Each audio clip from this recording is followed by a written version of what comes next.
Kedua, kebijakan kita mengenai hilirisasi ini akan kita teruskan. Kalau sudah kita stop nikel, nikel stop. Meskipun kita dibawa ke WTO oleh EU, ya silahkan, nggak apa-apa. Ini nikel kita kok. Dari bumi negara kita, silahkan. Memang kemarin waktu di G20, banyak negara-negara yang menyampaikan kepada saya mengenai nikel itu. Loh, saya sampaikan loh. Kita ingin membuka lapangan kerja yang seluas-luasnya di Indonesia.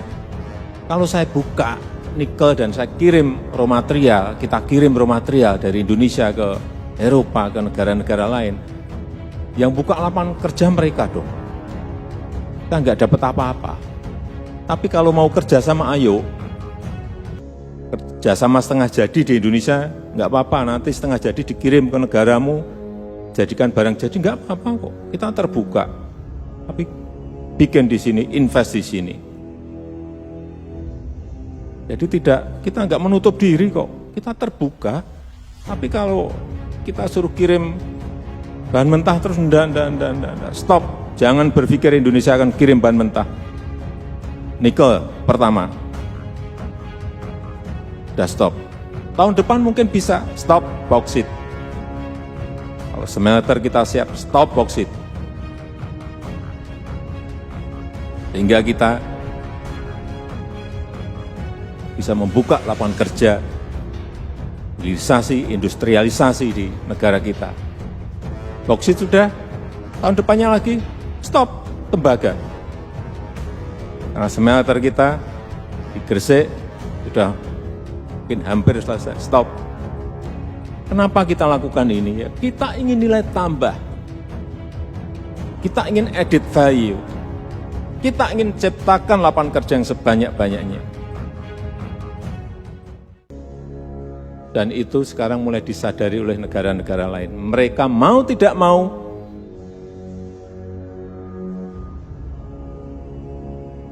harus invest di Indonesia atau berpartner dengan kita. Pilihannya hanya itu aja. Silahkan mau invest sendiri bisa, mau dengan swasta silahkan, mau dengan BUMN silahkan. Kita terbuka. Tapi jangan kamu tarik-tarik kita ke WTO gara-gara kita stop kirim raw material, enggak. Dengan cara apapun akan kita lawan. Contoh nikel ore.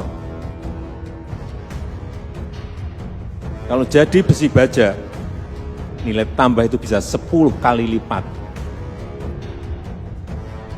Sehingga kita ingat, sekarang ini lompatan ekspor kita tinggi itu sebenarnya dari sini. Sampai akhir tahun perkiraan saya bisa 20 miliar. Karena di bulan Oktober ini sudah 16,5 miliar US dollar. Akhir tahun perkiraan saya, estimasi saya bisa 20 miliar US dollar. Hanya dari kita stop nikel. Dan perkiraan saya kalau nanti jadi barang-barang yang lain, perkiraan saya bisa 35 miliar. Hanya dari satu barang. Begitu bauksit nanti juga sama. Begitu tembaga juga sama. Kenapa berpuluh-puluh tahun kita tidak lakukan ini? Sehingga nanti neraca perdagangan kita baik, neraca transaksi berjalan kita menjadi semakin baik. Saya berikan contoh, ini yang besi baja. Ini yang menyebabkan defisit perdagangan kita dengan RRT itu tinggi gara-gara ini. Kita di 2018 itu minus 18,4 miliar US dollar. 2020 sudah minus 7,85. Langsung turun. Ini dari mana ini? 2020 turun. Dari besi baja, dari nikel yang jadi barang itu. Di 2021 Sampai Oktober ini tinggal minus 1,5 miliar US dollar. Nanti tahun depan 2022 saya yakin kita sudah plus terhadap, sudah surplus perdagangan kita dengan RRT. Saya yakin itu. Nah, kalau kita lakukan itu untuk boksit, untuk tembaga, untuk timah, rare earth, semuanya, Bapak Ibu bisa bayangkan devisa kita nanti akan seperti apa. Inilah strategi yang kita semuanya harus sama. Jangan ada yang, Pak, ini kita nggak bisa ekspor lagi nikel, harganya pas baik. Iya, tapi dalam strategi besar negara kita memerlukan ini. Kita tidak berbicara perusahaan per perusahaan. Tapi yang lebih penting lagi adalah bagaimana ini dilakukan hilirisasi, industrialisasi, tetapi yang lebih penting lagi bagaimana mengintegrasikan ini. Nikel terintegrasi dengan tembaga, terintegrasi dengan timah, terintegrasi dengan boksit semuanya. Kalau terintegrasi nanti, barang jadinya kan betul-betul dari kita, semuanya bahannya. Mau mobil listrik, electric vehicle, EV, semuanya dari kita. Dan barang-barang yang lainnya. Rare earth itu untuk semiconductor, semuanya dari sini. Mau tidak mau, orang akan datang untuk membangun. Dan sudah mulai orang sadar, begitu kita ngomong stop, mulai. Karena rare earth ada di sini.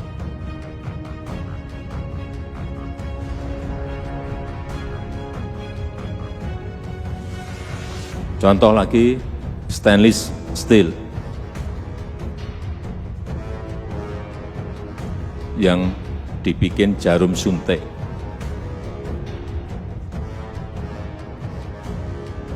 Demand dari dunia untuk ini itu 10 miliar sekarang ini, jarum suntik, 10 miliar. Kita ini impor banyak sekali, nggak tahu berapa juta jarum suntik. Bentar lagi kita akan bisa bikin ini. Karena memang barang itu kita stop. Mau tidak mau orang harus bikin di sini. Dan sudah. Bentar lagi kita sudah bisa mengekspor jarum suntik. Nggak tahu berapa miliar nanti produksinya. Inilah yang saya sampaikan, mengintegrasikan itu ini.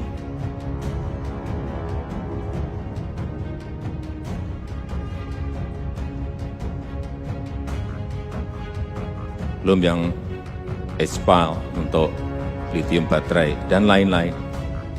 Artinya kita harus optimis bahwa dengan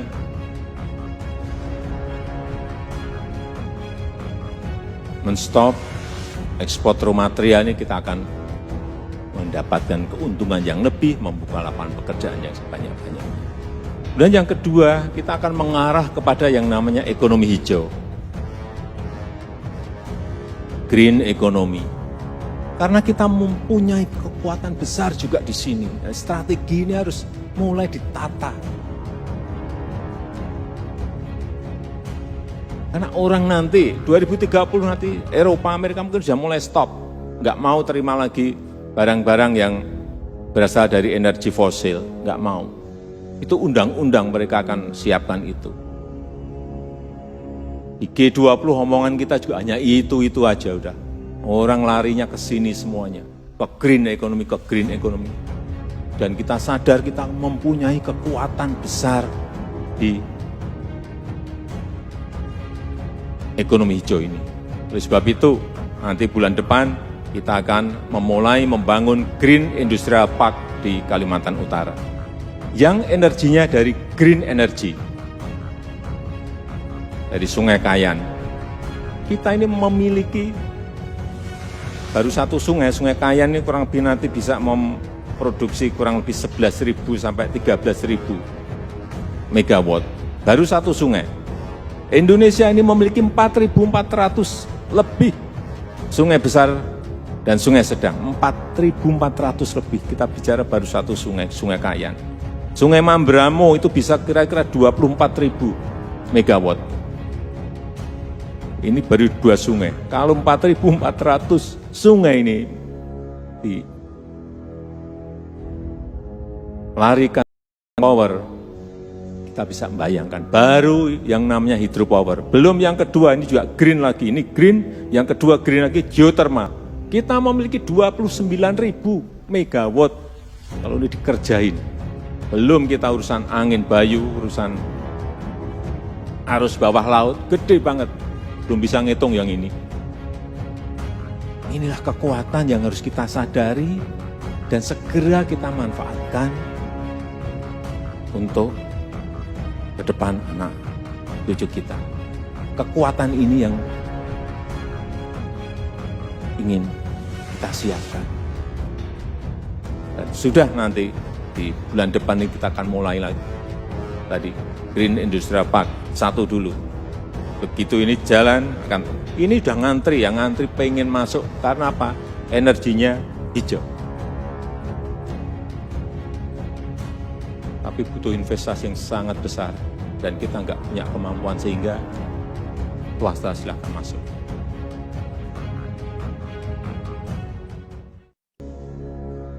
Dan yang ketiga yang berkaitan dengan digital ekonomi. Kita juga punya kekuatan di sini, punya pasar besar, dan sekarang ini kita memiliki startup lebih dari 2.000, tepatnya 2.229 startup. Dan potensi ekonomi digital kita sampai 2025, 124 miliar kurang lebih dolar. Gede banget. Oleh sebab itu ini juga harus disiapkan, dan saya sudah berikan target 2 tahun. Kalau lepas 2 tahun, sudah kita kedahuluan oleh negara lain. Ya, peta jalannya harus kita miliki. Bagaimana menyiapkan infrastruktur digitalnya, bagaimana menyiapkan pemerintah juga yang digital, pemerintahan yang digital. Bagaimana menyiapkan setelah itu ekonomi digitalnya. Kemudian masyarakat yang digital itu seperti apa, sehingga muncul sebuah ekosistem besar. Digital ekonomi. Memang butuh kerja besar, infrastruktur digital, butuh fiber optik, butuh microwave link, butuh satelit, butuh BTS, Base Transceiver Station, butuh semuanya. Butuh infrastruktur hilirnya,